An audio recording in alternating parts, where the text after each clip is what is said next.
How about that one, G? Yeah, baby. All right, there we go. Fish on. How about that one, G?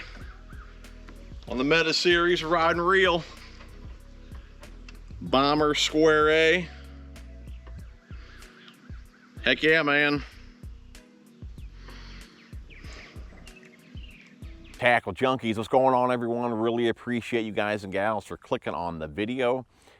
Today's video is going to be a follow-up video, one of my last videos. A few videos ago, we did like a first impressions of the new 13 Fishing GMAN Meta Series, and this is kind of like the on-the-water video where I actually got to use the combos. Very impressed with them for sure. We'll get into them here in a second.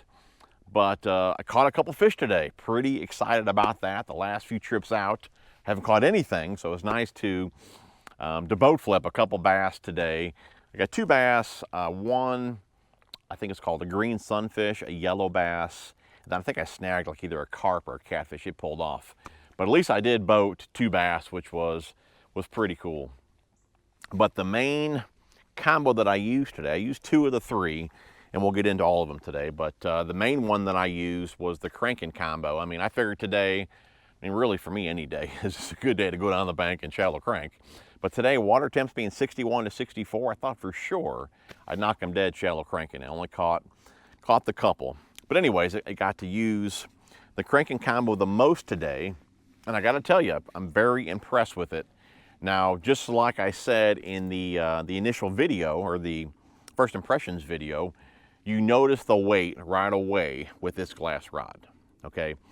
Another thing I can show you guys, in just in case you're not familiar, if you compare a glass rod in my right hand here to a graphite, you'll notice the blank is much fatter or much thicker on the glass rod, okay?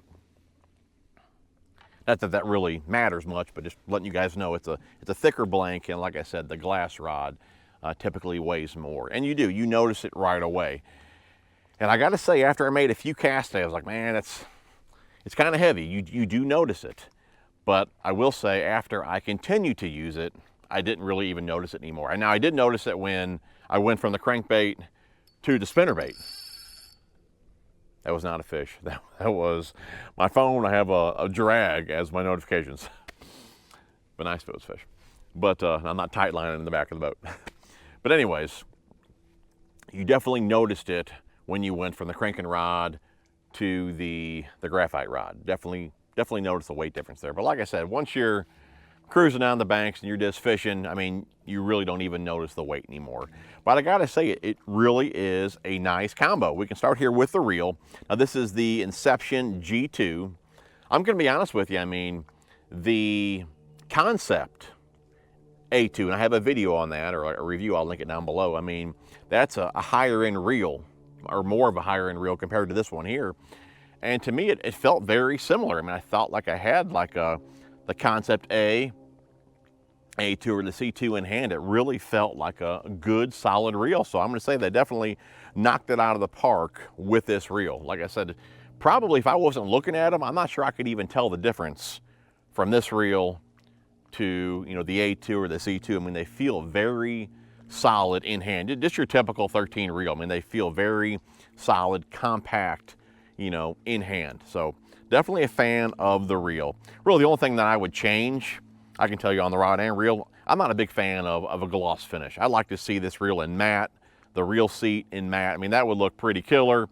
You know, a gloss finish, it scratches up pretty easy, shows all the water spots and all that. A matte finish just looks cleaner, longer.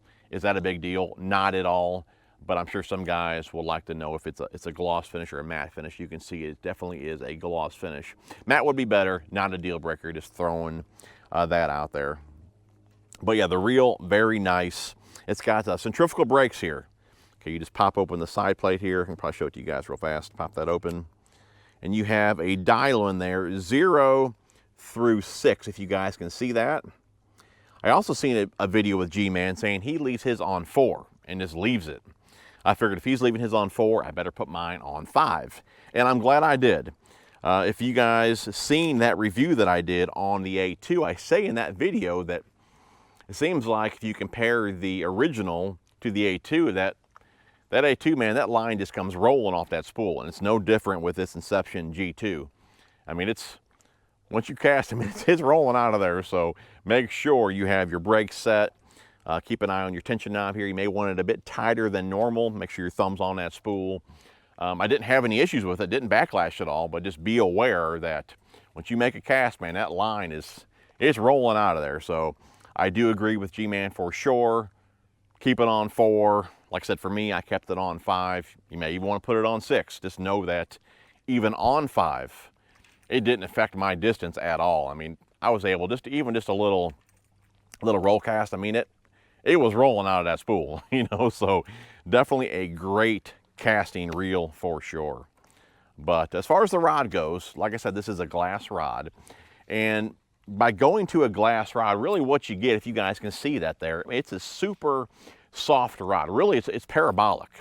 You know, you got bend from the tip all the way down, dang near into the butt section. It's a very soft rod, and when you're shallow cranking, you want a soft rod. Now, you don't need a glass rod. For the most part, I use graphite rods, but they have a moderate action to them. So for the most part, it's still a very soft rod. The upper portion of the rod is still very soft. And you want that soft action. For one, it just allows the fish to get the bait a bit better, but it also keeps them pinned. You got to think too, if a fish were to jump, especially with crankbaits, if a fish were to jump and the rod unloads, when the fish goes back down and the rod loads back up, if the rod itself is too stiff, you're just going to tear out those little hooks. So it just helps having a softer rod, you know, when you're shallow cranking, just to keep the fish pinned, right? Hopefully you guys can see that there. But it's a very soft parabolic rod. So that's really what you're going to get when you go from graphite to glass. It's a much softer rod. Now, I prefer a graphite rod still, just because I like a bit more sensitivity. And like I said, I can still get a nice soft rod in graphite. If I had to pick one over the other, I mean, I would go with the graphite over the glass just because of the weight. But if you're on the fence about which way you want to go, I wouldn't really let me saying that deter you one way or the other. Because once you're fishing with this glass rod, like I said, you really don't even notice it. Okay, but I've been fishing with, you know, graphite cranking rods for 20 plus years. I'm just used to them. I like them. And like I said, they are a bit more sensitive. But as far as this rod right here goes, I mean, I'm a fan of it.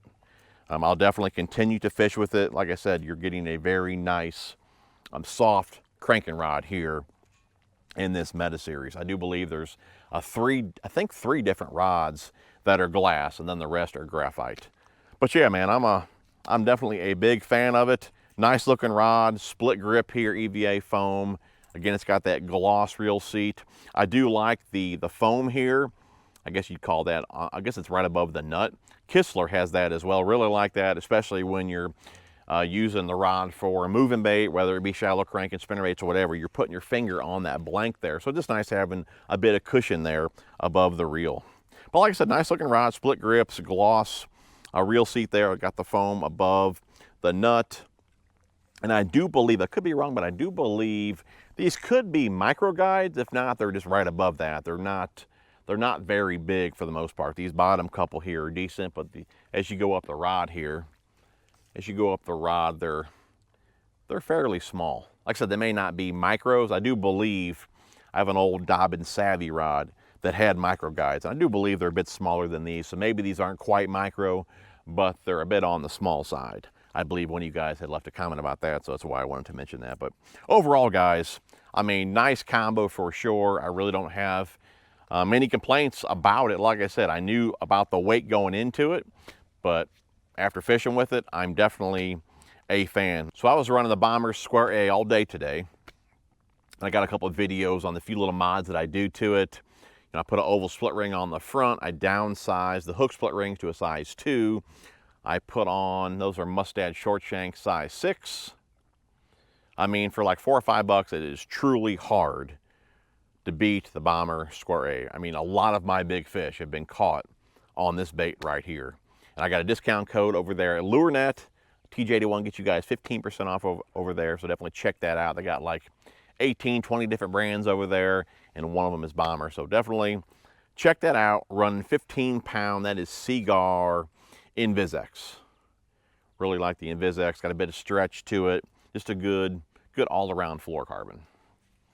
All right, so the next one that I went to is the, I'm gonna call it a spinnerbait rod, but it's a medium heavy, and I believe it's got a mod fast action to it. And he's got like, I wanna say 4 different medium heavies in the line. And one of the reasons he went with that power is just because it's very versatile, you know, very versatile power. As far as the action goes, it's a bit on the soft side, but like I said, that's why he has a handful of medium heavies to him. Medium heavy, mod fast, medium heavy, extra fast. I mean, just a very versatile power. And like I said, when you change up the actions, you can do a lot with those few medium heavies that he offers in the lineup. Now this one here, like I said, is a 7.2 medium heavy, mod fast. Lure weight is 3/8 to 7/8. And initially, in the first impression video, I said this will be a good spinnerbait rod, and I'm kind of stick with that. I would love to see it in like a 7-footer. It'd be nice to even have a heavy power as well with a mod fast. But again, this one is a 7.2 medium heavy mod fast, and I'm going to stick with what I said. I do believe this particular rod is going to be a great single hook moving bait rod, from spinner baits to underspins. I'm even going to play around with chatterbaits on this rod. I know a lot of guys want to go to like a heavy power.